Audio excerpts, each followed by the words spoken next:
Ils connaissaient ces montagnes comme leur propre jardin. Doug et Jenny, la soixantaine, avaient exploré chaque sentier de Banff pendant des décennies. Ils étaient l'exemple parfait du randonneur expérimenté. Jusqu'à cette nuit d'octobre 2023. Ce que vous allez découvrir va vous glacer le sang. Parce que parfois, même quand vous faites tout bien, la nature décide de vous rappeler qui commande vraiment. Mais d'abord, laissez-moi vous poser une question. Combien d'entre vous pensent qu'avec assez d'expérience, on peut maîtriser la wilderness? Restez jusqu'à la fin. Vous changerez d'avis. Doug Inglis et Jenny Gus n'étaient pas des touristes du dimanche. Non, non, non. Ces deux-là, c'étaient des légendes vivantes du backpacking. 30 ans à arpenter les Rocheuses canadiennes. Leur chien triste les accompagnait partout, comme un troisième membre de l'équipe. Leur réputation, impeccable. Leurs amis les surnommaient les fantômes de la montagne, tellement ils glissaient silencieusement sur les sentiers. Ils connaissaient chaque rocher, chaque cours d'eau, chaque son suspect dans ces vallées reculées. Et leur préparation? Obsessionnelle. Spray anti-ours toujours à portée de main, nourriture stockée selon les règles strictes du parc, équipement vérifié 3 fois avant chaque départ. Ils ne laissaient rien au hasard. Alors quand ils sont partis pour la vallée de Red Deer ce matin d'octobre, personne, absolument personne, n'aurait pu prédire l'horreur qui les attendait. Red Deer Valley, ça sonne poétique, n'est-ce pas? Mais détrompez-vous, cette vallée, c'est un piège mortel déguisé en paradis. Imaginez des kilomètres de forêt dense, des pentes abruptes, une météo imprévisible qui peut vous couper du monde en quelques minutes. Et surtout, c'est le territoire des grizzlies. Cette nuit-là, pendant que Doug et Jenny installaient leur campement, les nuages s'amoncelaient au-dessus d'eux. Ils ne le savaient pas encore, mais la nature préparait déjà son piège le plus cruel. Le temps se dégradait rapidement. Trop rapidement.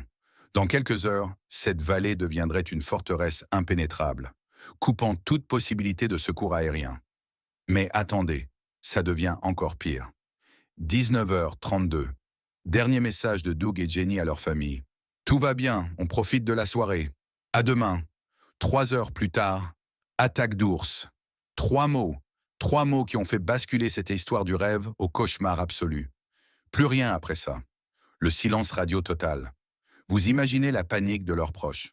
L'angoisse de savoir que quelque part dans cette immensité, leurs êtres chers vivaient peut-être leurs derniers instants. Mais voici le détail qui va vous donner des frissons. 1 heure du matin. Après des heures de marche forcée dans l'obscurité totale, l'équipe de secours arrive enfin sur place. Ce qu'ils découvrent? Un carnage. La tente, complètement détruite, comme si un bulldozer était passé dessus, les affaires éparpillées dans un rayon de plusieurs mètres, et cette odeur de spray anti-ours qui flottait encore dans l'air glacé. Doug et Jenny gisaient côte à côte, pieds nus. Un détail qui révèle tout. L'un d'eux était sorti précipitamment de la tente, probablement pour protéger l'autre. Un dernier acte d'amour face à la mort. Triss, leur fidèle compagnon, n'avait pas survécu non plus.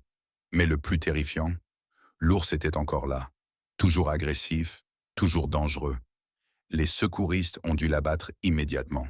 Et c'est là que l'enquête révèle quelque chose d'inattendu. Cet ours n'était pas n'importe quel grizzly. 25 ans, une vieille dame selon les standards ours. Et devine quoi? Elle était en très mauvaise santé. Dents pourries, poids largement insuffisant pour affronter l'hiver. Cet ours était désespéré. Et un animal désespéré, c'est un animal imprévisible. Voici ce qui va vous choquer. C'était la première attaque mortelle de grizzly dans les parcs nationaux des Rocheuses depuis 1992. 31 ans. Vous avez plus de chances de gagner au loto que de subir une telle attaque. Alors pourquoi Doug et Jenny? Pourquoi cette nuit-là? Ils avaient fait tout ce qu'il fallait. Tout! Spray anti-ours déployé, les canettes retrouvées sur place le prouvent. Campement réglementaire, équipement professionnel, expérience de 3 décennies. Le spray anti-ours, ça marche dans 98% des cas. 98%. Mais Doug et Jenny sont tombés dans ces maudits 2%. Vous voulez savoir ce qui me hante le plus dans cette histoire? C'est que même en faisant parfaitement les choses, même avec toute l'expérience du monde, la nature peut quand même gagner. L'alerte est donnée. Mais la météo, Cette maudite météo avait transformé la vallée en bunker. Zéro visibilité pour les hélicoptères. Le seul moyen d'accès, 6 heures de marche dans l'obscurité sur un terrain de cauchemar. 6 heures. Quand chaque minute compte, c'est une éternité. L'équipe d'intervention spécialisée, des pros qui ont vu le pire du pire, ont donné tout ce qu'ils avaient. Mais parfois, même les héros arrivent quand trop tard. Alors, qu'est-ce qu'on retient de tout ça? Qu'il faut arrêter de faire de la randonnée? Bien sûr que non. Des millions de personnes explorent la nature chaque année sans problème.